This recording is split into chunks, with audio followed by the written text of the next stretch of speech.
I told you if I ever learned more about the disappearance of Mexican neuroscientist Jacobo Grinberg, I'd come back and update the story. Well, I have, and here we go. Today, his disappearance is no longer just a missing persons mystery. Two radically different theories and statements from his own family are challenging what we thought we knew about the man and why he vanished, or didn't vanish. Welcome to the Mysteries of Latin America. I'm Andrew Colon, and here I tell the myths, legends, history, and unsolved mysteries happening everywhere, from the northern border of Mexico to the southern tip of Argentina and all across the Caribbean, that shape our culture and our history. Today is the update I promised a while ago, and I think it's worth revisiting.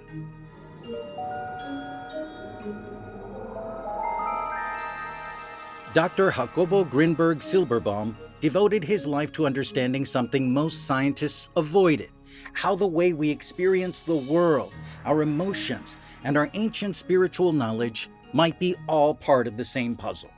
Now, one of his most important works was around the idea that what we see and what we experience might be shaped by how we interact with the world around us. But Jacobo Grinberg wasn't a typical scientist. He didn't just study brain waves or run lab tests, although he did plenty of that. He wanted to understand something deeper and answer the question, how do we know what's real?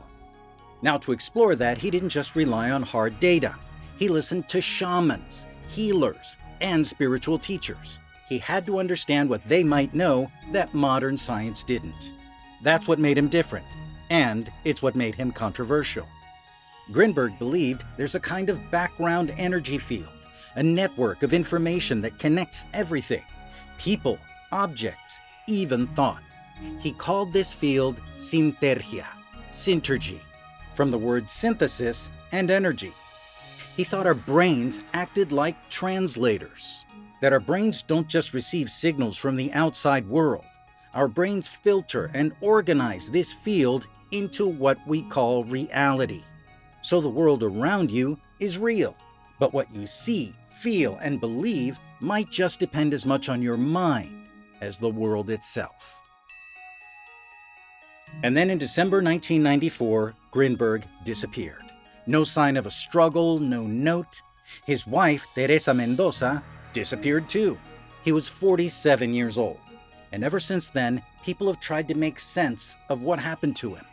And two theories have come up, and it's time to get into them.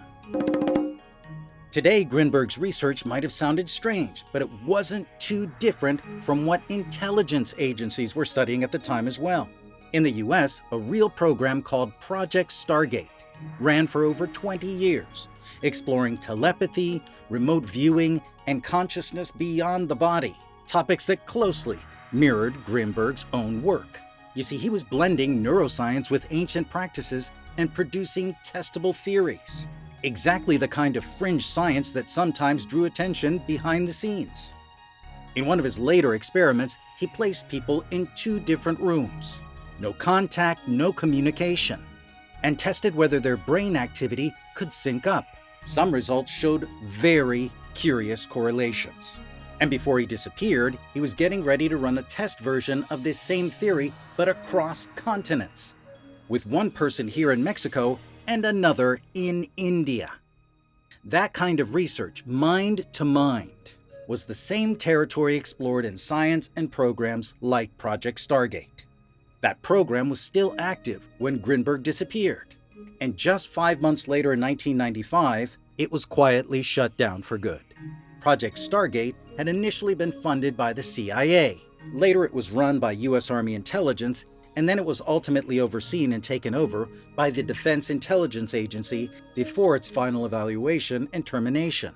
There's no proof that the two events were connected, but the timing has fueled speculation. And then there's Teresa Mendoza, Grinberg's wife. Some claim to have seen her in Baja California in early 1995. Specifically, some witnesses say that they saw her in Rosarito Beach, south of Tijuana, only a few months after Grinberg's disappearance. It's reported that she contacted her mother in May of 1995 on Mother's Day, fueling speculation that she was still in Mexico at the time. After that, she was never seen or heard from again. Was she just laying low, afraid for her own life after the loss of her husband? Or was there something else going on? Some believe she may have known more about Grinberg's research than anyone, and there are theories from independent researchers and online communities devoted to the case that she was a plant from a U.S. intelligence agency sent to monitor him. These claims are made on online communities like Reddit and Substack, though there's still no hard evidence to back them up. Was she protecting him, helping him disappear, or was she responsible in some way for his disappearance? But while some look to secret programs and hidden agendas, others see something entirely different. Not a cover-up, but a transformation. Several years later, after Grinberg disappeared in the early 2000s, a spiritual teacher named Shiva Shambho appeared in the state of Puebla, Mexico. His teachings focused on consciousness, inner evolution, and the idea that separation between people and things is just an illusion sounded familiar to some of the followers of Grinberg's work.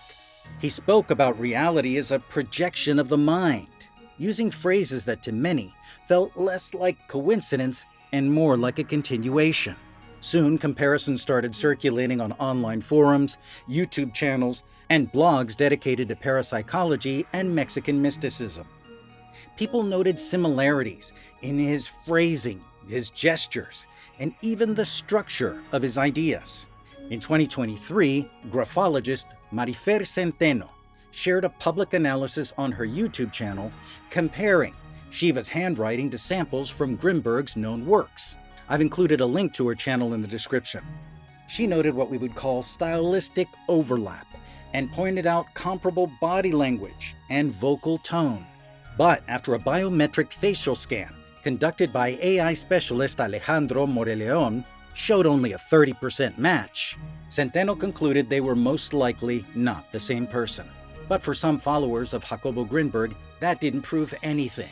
You see, to them, Jacobo Grinberg didn't disappear. He transformed.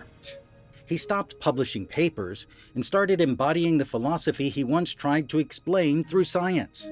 Whether this is true or not, I think this still says more about how people want Grinberg's story to continue, rather than looking at cold hard facts.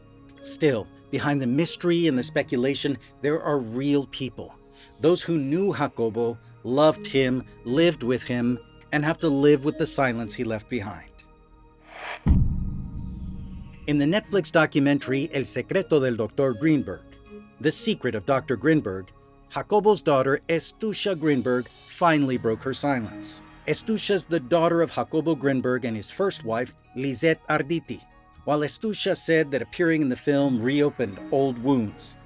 You know, the world lost a genius, but she lost her dad. She also felt it gave people the chance to discover her father's legacy for the first time. But she also expressed frustration that so much attention was placed on the mystery of his disappearance instead of the things that he dedicated his life to. What some may not know is that Estusha has dedicated her life to music and composing, and that she was also part of a group called Cielo y Tierra, a musical group in the early 90s that blended indigenous rhythms, acoustic instruments, and very spiritual and existential themes. I was and still am a fan. Their music was earthy, hypnotic, and very in tune with her father Jacobo's teachings of interconnected consciousness. In 2024, she helped re-release 6 of her father's books through Penguin Random House, opening the door for a whole new generation of people to connect with his work in a whole new way. Her music continues this legacy, expressing through sound what Jacobo once tried to explain through science and mysticism. But she isn't the only one. Someone else close to Jacobo has spoken up, someone who knew a different side of him entirely. Jacobo's brother, Ari Telch, a prominent Mexican actor, has also spoken out, especially in response to the Shiva Shambho theory. He's called it absurd and disrespectful and stupid and a whole lot of other words that we can't repeat here on YouTube. And he urged the public to focus on Grinberg's scientific contributions, not conspiracy theories. In interviews, he shared memories of attending his brother's lectures and witnessing his curiosity firsthand. In 2023, Ari starred in the play called Demente, which explored mental health and the inner workings of our minds. While the play doesn't reference Jacobo directly, Ari said his brother's work deeply influenced his own exploration of consciousness on the stage. His and Estucha's comments have brought a more personal, grounded element to the conversation, reminding us that behind every theory is a real family that's still navigating the loss of one of their own. And Grinberg's ideas aren't just historical. They echo in some of today's biggest questions. Can focused thought influence what we experience? Is consciousness just a product of the brain, or is there something more? From quantum physics to psychedelic therapy to debates over AI or awareness, these questions are everywhere now. Grinberg was studying these things long before they were trendy or they were headlines. Not to sell hope or make money, but to understand the mind's true potential. You can even hear echoes of his work in today's popular ideas, like manifestation or the law of attraction. The belief that thought can shape reality isn't new, but Grinberg was trying to explain how it actually worked, using both ancient traditions and neuroscience.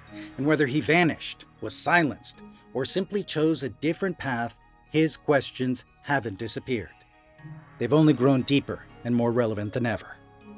What do you believe happened? Let me know down below. I read all of the comments, and I'm deeply impressed by the amount of insight, information, knowledge, and understanding that the people who comment on this channel leave. I am honored. And if this story resonated with you, share it with a like-minded adventurer. Now, down in the description, I've got a few things for you. Among them would be the original Grinberg episode link. You've got links to Estucha's music, and I've also got a section of additional resources and references down there. None of them are sponsored or financially connected to the channel or me in any way. I just wanted to give you some more resources so you could do your own research and fall down your own rabbit holes and make your own conclusions. And with that, friend, I'm Andrew Colon, and I thank you for watching the Mysteries of Latin America. I'll be back with another mystery very soon. Adios.